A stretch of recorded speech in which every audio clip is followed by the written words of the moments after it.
Hello everyone, my name is Keandre from So Hordie. Welcome to another episode of The Rundown, a filthy casuals guide to World of Warcraft, where I touch on some of the big Blizzard and WoW news for the week and tell you all what's coming up in-game for the coming week.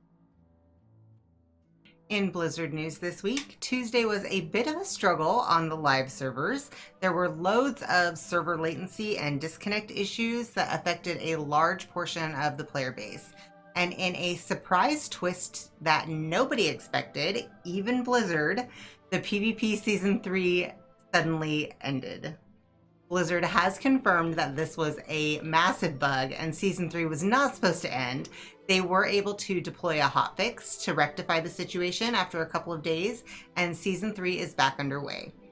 When they were working on the hotfix, they said they expected to be able to retroactively retain all of the rating changes and tier updates, but did not expect to be able to retain the season games played or the win counts that took place while the season was down. So I'm not entirely sure how that all kind of ironed out because I'm not a rated PvP player, but I hope everything turned out sort of okay and you guys didn't lose too much.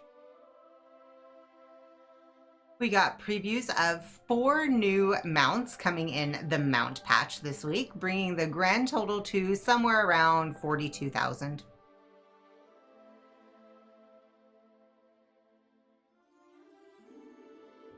It was confirmed this week by the wonderful folks at Wowhead that the Gouged Eye of N'zoth, which can be purchased from Wrathion for the bargain basement price of just 25,000 corrupted mementos, does indeed add a socket to a piece of gear. However, there are some pretty major restrictions on this, including Azerite armor, the legendary cloak, and any gear from the Eternal Palace. None of those can be socketed. For a full list of the restrictions, you can check out the link to the Wowhead article below. With 8.3 coming in just a few short weeks, the guides to new content are starting to show up. Wowhead has released select guides for the Ny'alotha raid, as well as a guide for the Horrific Visions, and one for unlocking the Volpura allied race. We will of course have all of those linked below. Starting in 8.3, the current Mythic-only dungeon, Operation Mechagon, will now have a heroic version. The dungeon will also be split into 2 sections. In addition, special tuning has been made for the mobs for the Mythic Plus difficulties, and the end of dungeon chests can all award progression to all 3 ranks of the Vision of Perfection essence. So lastly, I just want to quickly cover the new seasonal Mythic Plus Affix for Season 4. This information actually came out last week, late last week, but I didn't do a weekly rundown last week because of reasons. So I wanted to include it here. So the Season 4 Affix will, like all other seasonal affixes, kick in at any level 10 plus. The Season 4 Affix is called Awakened. This affix will place 4 Black Empire obelisks in the dungeon at various points. When you interact with one of the obelisks, you are transported to N'zoth's realm, and you'll be attacked by the obelisk's defense lieutenant, which will also summon adds. When the lieutenant dies, a portal appears on their body that will take you back to reality. When you are in N'zoth's realm, you are phased from the rest of the dungeon, meaning you are invisible to anything going on in reality. So you'll be able to use these portals to skip any portion of the dungeon that you like, as long as you kite the lieutenant to the location that you choose to exit. You can also choose not to kill some or all of the lieutenants along the way, but if you do that, when you engage the final boss, any living lieutenants will be teleported to join the encounter, and you'll have to defeat them all together.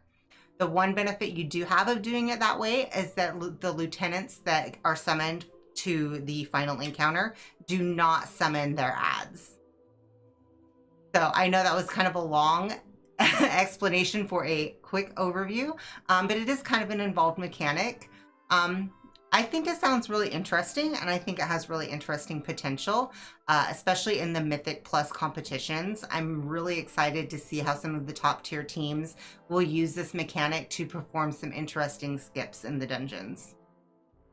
So this week, coming up in WoW, the bonus event this week is the Battleground bonus event. Upon logging in, you will get the Sign of Battle buff, which will grant you a 50% bonus honor in Battlegrounds. If you are level 120, you can also pick up the quest A Call to Battle from your Adventurer's Journal or your capital city.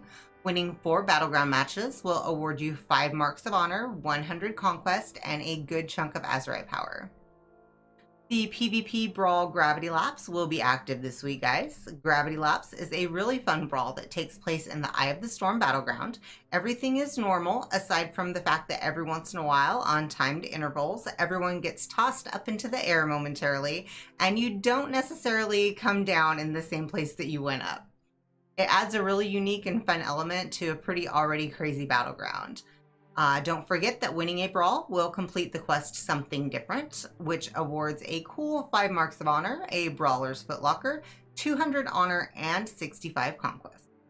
The Darkmoon Faire is back in town this week, so if you enjoy taking advantage of all that it has to offer, including profession skill ups, daily quests and games, and a reputation bonus, just to name a few, head on over to Thunderbluff or Goldshire and click that portal. We will, of course, link Wowhead's full guide to the Darkmoon Faire below. Your Mythic Plus affixes for the week are level 2, Fortified. Non-boss enemies have 20% more health and inflict up to 30% increased damage. Level 4, Sanguine. When slain, non-boss enemies leave behind a lingering pool of ichor that heals their allies and damages players who stand in it. Level 7, Grievous. When injured below 90% health, players will suffer increasing damage over time until healed back up above 90%. And level 10 is Beguiling. In So Hordie news this week, our January transmog contest is going on. The theme for that is Everyday Heroes. Submissions are due by January 17th, so don't put it off, guys. Just get it done if you're interested in doing it. As always, if we have 15 entries, we will offer a physical prize. If we have less than that, the prize will be an in-game prize. We want to thank all of our Hordies for an absolutely wonderful year. 2019 was beyond what we could have expected in the way of our content creation channels.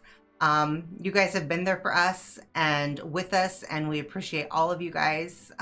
Whether you have followed us for 400 days or for 4 days, we appreciate you so much. We gained 1,800 followers on Facebook this year, guys, which is just incredible to us. We're getting very close to that goal of 2,500 followers, and don't forget, when we reach that, we will be doing a viewer appreciation stream and giving away a lot of fun things. We have set a follower goal this year. We do want to hit 5,000 followers by the end of 2020.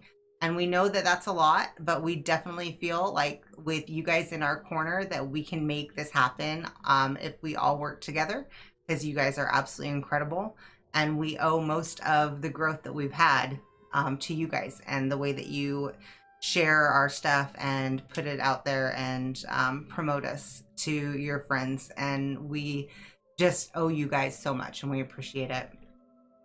We do have a lot more things in store for this year on both Facebook and YouTube, guys. So make sure that you're following us on both of those platforms so that you'll be able to stay up to date on all of our streams and all of our videos. All the links to all our pages will be listed in the description below, as well as all the links to all the Wowhead articles covering everything that I talked about this week. As always, guys, we love you. Thank you so much. Take care of yourselves, take care of each other, and be cool to each other. Bye.